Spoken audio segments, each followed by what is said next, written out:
I thank everyone here for this special session on the instability, violence, and human misery that widespread corruption has unleashed in Venezuela. At its core, corruption is the transfer of wealth from the powerless to the powerful. Bribes, insider deals, skimming of public funds, and diversion of humanitarian aid, these are all forms of the involuntary tribute the poorest pay to the powerful and corrupt regimes. When the weight of this burden becomes too much for the people to endure, they inevitably react. Corruption also allows transnational crime and drug trafficking to flourish, threatening the health and safety of all of us. The resulting instability and outflows of desperate people demonstrate that corruption is not just an internal matter. It is a regional and global concern for all of us. Nowhere is this more true than in Venezuela.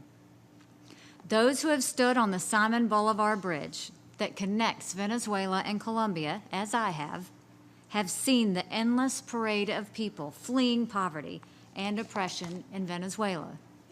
You see the fathers and mothers crossing to Colombia to sell their last possessions in order to buy food and medicine for their families.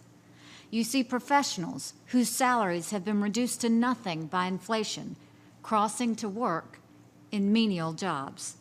You see entire families crossing the bridge to beg on the other side. What strikes you the most when you watch the flood of humanity cross the bridge is how unnecessary it all is. Venezuela was once a wealthy country. It has vast natural resources. Something is very wrong when citizens of an oil-rich country have to leave in order to beg on Colombian streets to feed their children. That something is the corruption of the Maduro regime. This is a man-made crisis, period. It is really something to behold. Hugo Chávez's perverse vision of a socialist paradise in Venezuela has transformed into a criminal narco state that is robbing the Venezuelan people blind. I will leave it to history to judge whether this transformation was inevitable. But Venezuela's descent from misguided socialism to brazenly stealing the people's resources over the last 2 decades is undeniable. First, domestic food production collapsed under the policies of Chávez and Maduro.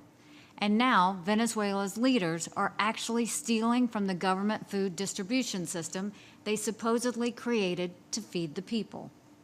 The United States has designated sanctions for high-ranking government officials, including Maduro, who have engaged in embezzlement and price manipulation schemes in the government food program, schemes designed to line their own pockets. One way regime officials profit from the hunger of the Venezuelan people is, as we heard, by substituting lower value products for more valuable items in the food program. They then sell the higher value items on the black market and pocket the difference. Another scheme is for government officials to overpay for food, to give $42 of the people's money for $13 worth of food from a corrupt contractor. The officials and their cronies then keep the profit. Corruption on the scale of Venezuela is a moral crime against the people, but it is also a matter of international peace and security. It's worth taking a closer look at the Treasury Department's recent designation of a top leader in the Venezuelan government to see the international reach of the Maduro regime's corruption. Diosdado Cabello has often been called the second most powerful man in Venezuela. He has moved in the highest levels of the Venezuelan government and military for 2 decades. Cabello was most recently the first vice president of the United Socialist Party of Venezuela, Maduro's party. He is also a thief and a drug dealer. In each of his government positions, Cabello has exploited his power to line his own pockets.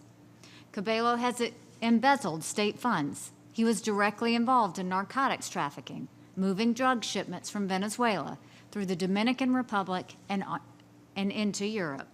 Cabello even used his contracts in government to obtain information about wealthy Venezuelans to help him identify other narcotics traffickers.